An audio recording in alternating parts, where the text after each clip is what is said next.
pagi, warga dalam anak-anak. Pada video kali ini, Bu Ajeng akan membahas pelajaran bahasa Jawa mengenai teks narasi. Untuk mengikuti video ini, pastikan kalian sudah menyiapkan buku cetak tutur bahasa Jawa dan buku PS bahasa Jawa. Pada pertemuan minggu lalu, kalian telah membaca cerita bahasa Jawa yang berjudul Kancil Karo Boyo. Ada yang masih ingat ceritanya bagaimana? Ya, ono kancil sing dioyak macan nganti tekan pinggir kali.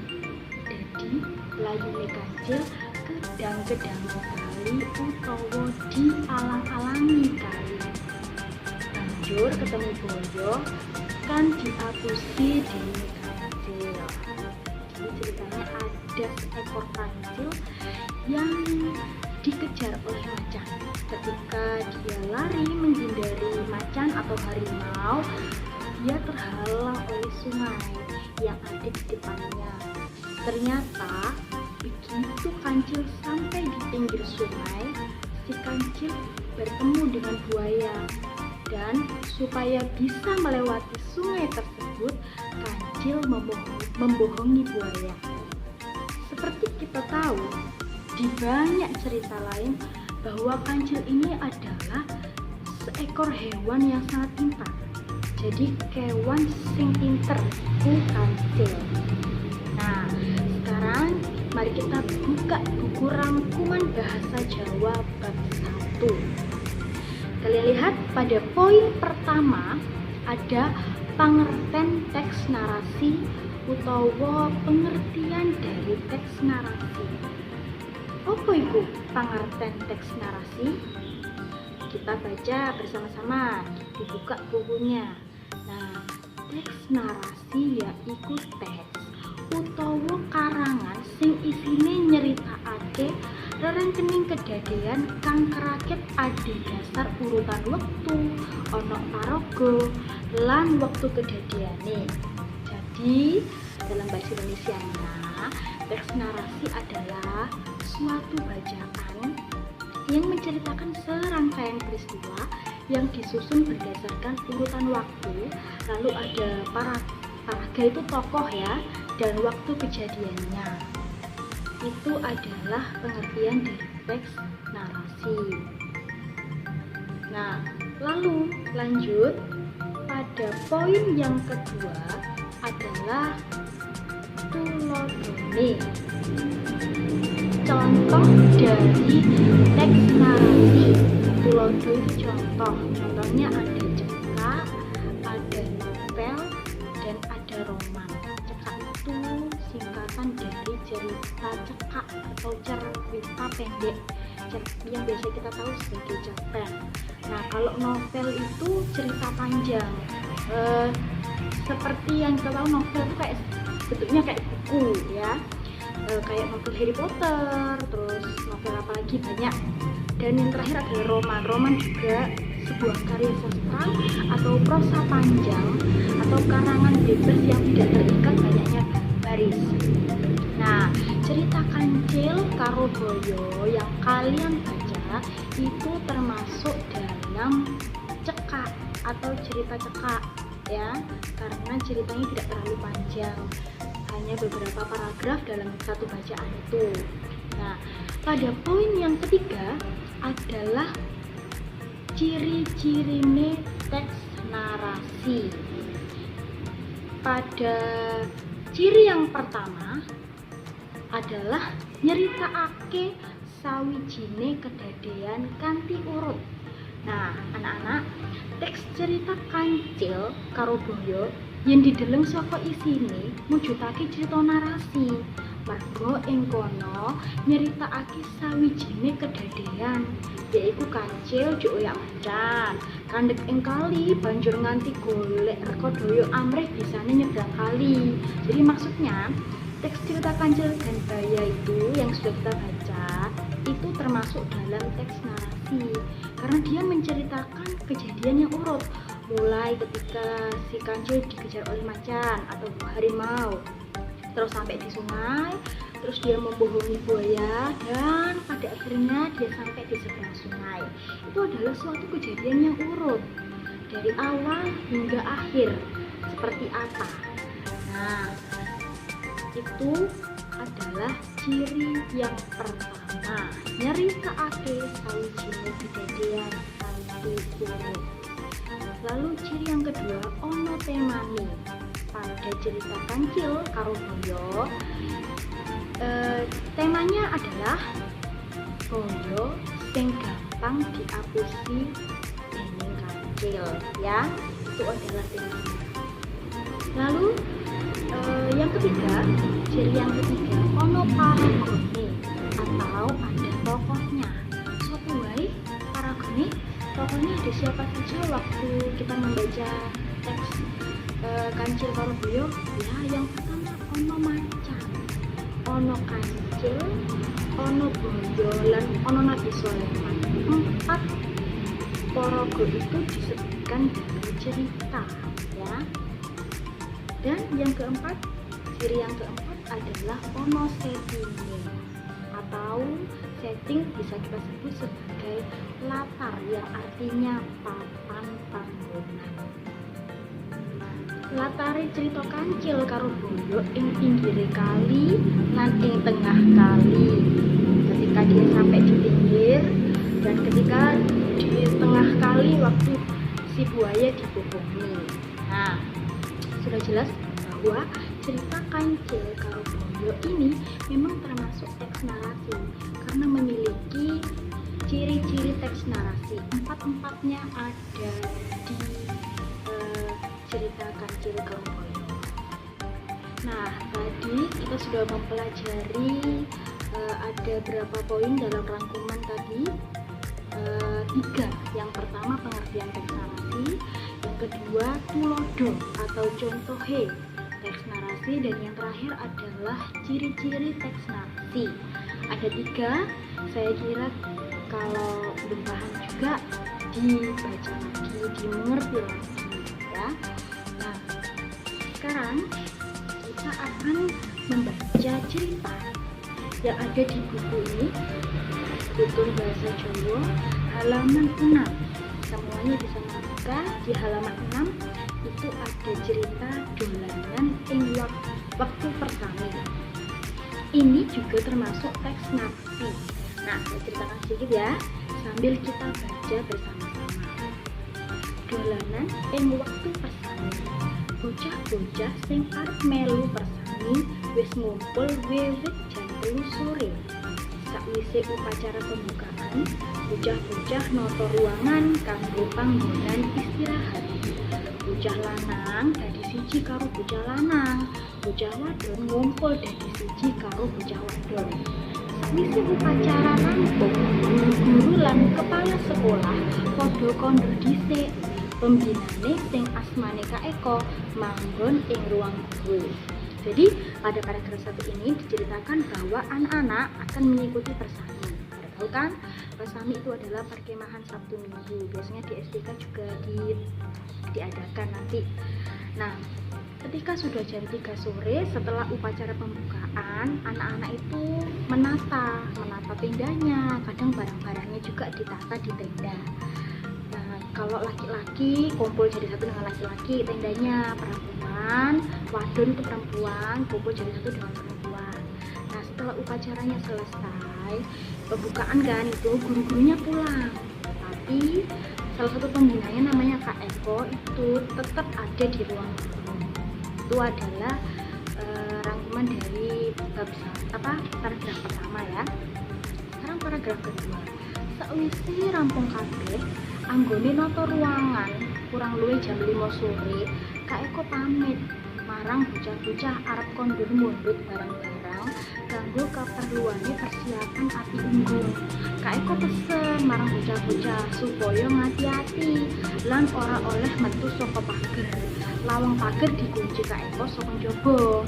Nah, pada paragraf kedua, setelah semuanya itu selesai menata ruangan, akhirnya kurang lebih jam 5 sore itu Kak Eko pamit kepada anak-anak, dia mau pulang dulu, mau ngambil keperluan persiapan api unggun. Kak Eko itu pesan ke anak-anak nggak boleh keluar pagar dan harus hati-hati di sekolahan itu karena nggak ada pembinanya saat itu ya. Lalu lanjut paragraf ketiga, bocah-bocah wewet gojekan dhewe-dhewe, sing lanang ana sing iseng nggodha bocah wadon, nyeluk-nyeluk banjur melayu oyak-oyakan. Mbah kepriye wiwitane bocah-bocah kok banjur padha gegojekan ing jero kelas. Ana sing nulis-nulis ing papan tulis, ana sing gawe bedhekan, nganti ora krasa ngerti-ngerti wis keprungu swara azan maghrib. Sing agamane Islam padha salat jamaah maghrib. Bubar salat maghrib, bocah-bocah nerusake gegojekan sinambi nunggu rawuhe Kak Eko. Jadi waktu udah ditinggal sama Kak Eko tuh mereka gojekan tuh kayak guyon sendiri gitu. Ada yang kejar-kejaran, panggil-panggilan, ada yang nulis-nulis di papan tulis, sampai akhirnya nggak kerasa kok udah azan maghrib, sekitar jam 5:30 gitu.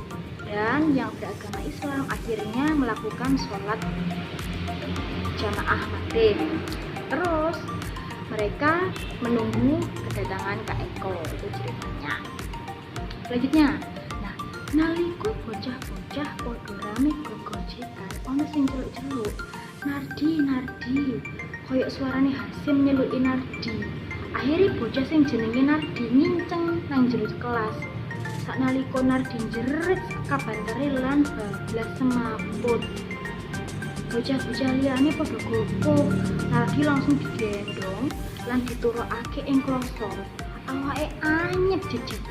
Awake Nardi diblonyohi minyak kayu putih supaya cepet eling. Nah, ketika bocah-bocah anak-anak itu pada rame guyonan, ada yang manggil-manggil, Nardi katanya. Itu kayak suaranya Hasim itu temannya. Nah, akhirnya Nardi masuk ke dalam kelas menjumpai sumber suaranya itu. Nah, ketika melihat itu langsung Nardi teriak keras dan akhirnya pingsan. Nggak tahu apa yang dilihatnya. Nah, teman-teman yang lain tuh pada panik ya, langsung digendong dan ditidurkan di atasnya tikar. Nah, terus tubuhnya Nardi itu blonyohi minyak kayu putih ya, dikasih minyak kayu putih supaya cepat sadar gitu. Nah, sakwise Nardi wis sadar, banjur ditakoni kanca-kancane, "Kena apa, Nar? Kowe mau kok nganti semaput?" Karo keweden Nardi jawab, "Aku mau dijeluki Hasim." Bareng tak kinceng, dalah ketok sikile gede, tur akeh wulune koyok sikile genderuwo. Nah, aku keweden terus ora sadar. Sing celuk-celuk mau sakjane dudu Hasim. Jalaran Hasim karo kanca-kancane wiwit sore padha dolanan ing lapangan. Nah, ceritanya, jadi waktu ditanyai sama Nardi, sama temennya, Nardi bilang, "Tadi aku kayak dipanggil sama Hasim di kelas. Terus pas aku sampai di kelas, kok ternyata kelihatan kakinya besar.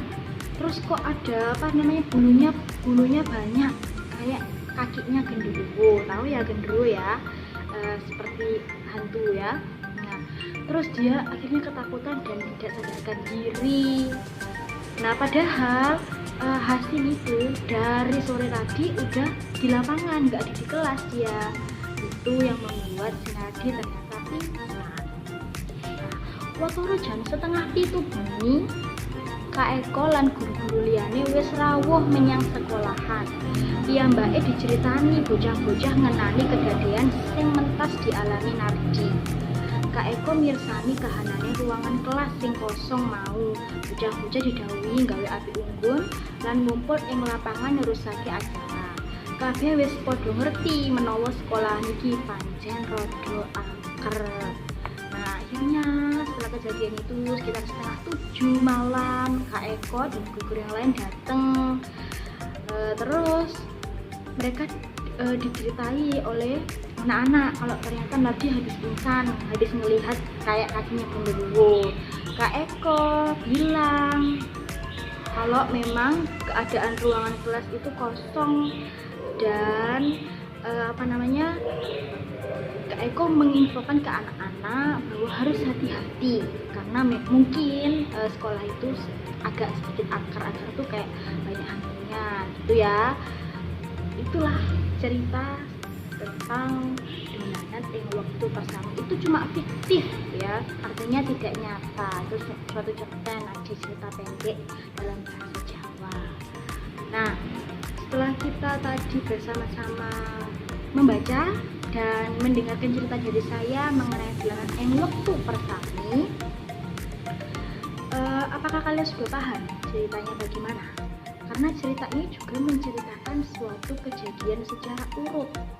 Maka kejadian ini, cerita ini disebut juga teks narasi. Urut ya, dari awal tadi begitu upacara pembukaan, terus habis itu pas guru-gurunya pulang mereka mainan, terus habis mereka mainan terus Nardi semaput, pingsan, habis pingsan dia ditolong temennya sampai pada akhirnya gurunya datang. Terus Kak Eko bilang kalau kalian tuh harus hati-hati, nggak boleh main guyonan aja, karena kalau guyonan itu kan bisa mengganggu. Karena kalau anak-anak guyonan itu biasanya terlalu teriak-teriak keras, nah itu bisa mengganggu yang lain, nggak tahu siapa gitu ya. Nah, itu suatu kejadian secara runtut, maka kita bisa sebut cerita tersebut adalah termasuk dalam teks narasi.